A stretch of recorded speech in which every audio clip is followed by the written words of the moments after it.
പാപ്പി അപ്പച്ച എടാ പാപ്പി എന്തെന്റെ അപ്പച്ച അപ്പച്ചനോടോ അമ്മച്ചിയോടോ പാപ്പിക്ക് സ്നേഹം. അപ്പച്ചനോട് ശരിക്കലും ദിലീപേട്ടനും ഇന്നസെന്റ് ഏട്ടനും കൊളാക്കിയ സംഗതി ഇവര് അടിച്ചു പൊളിയാക്കിയിട്ടുണ്ട് പാപ്പി അപ്പച്ചെ. സത്യം പറഞ്ഞാൽ ഇന്നസെന്റ് ഏട്ടനും അഭിനയിക്കാൻ അറിയില്ല, ദിലീപേട്ടനും അഭിനയിക്കാൻ അറിയില്ല. എ ജെ പിന്റെ ഫാദർ അലക്സാണ്ടറും തകർത്ത് എന്ന് തന്നെ പറയേണ്ടി വരും. ഇത് ശരിക്കും പാപ്പി അപ്പച്ച അവരഭിനയിച്ചിരുന്നെങ്കിൽ വേറെ ലെവലായിരുന്നു. ഇവര് രണ്ടുപേരും കൊളാക്കി.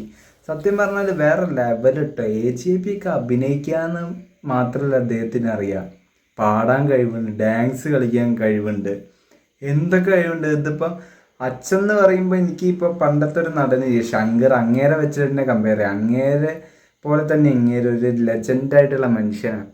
അപ്പം ജനപ്രിയ നായകൻ അലിൻ ജോസും മഞ്ഞിൽ വിരിഞ്ഞ പൂവിലെ റൊമാൻറ്റിക് ഹീറോ അലക്സാണ്ടറും. അപ്പം അപ്പനും മോനും കൂടി തകർക്കുകയാണ്. പാപ്പി അപ്പച്ചൻ ഇനി സെക്കൻഡ് പാർട്ട് വരികയാണെങ്കിൽ ഇവർ തന്നെ നായകന്മാരായിട്ട് അഭിനയിക്കട്ടെ. എന്നിട്ട് ആ പടം ഇവർ തന്നെ തിയേറ്ററിൽ തന്നെ കാണട്ടെ. അതോടുകൂടി സിനിമാ ലോകം അവസാനിക്കട്ടെ.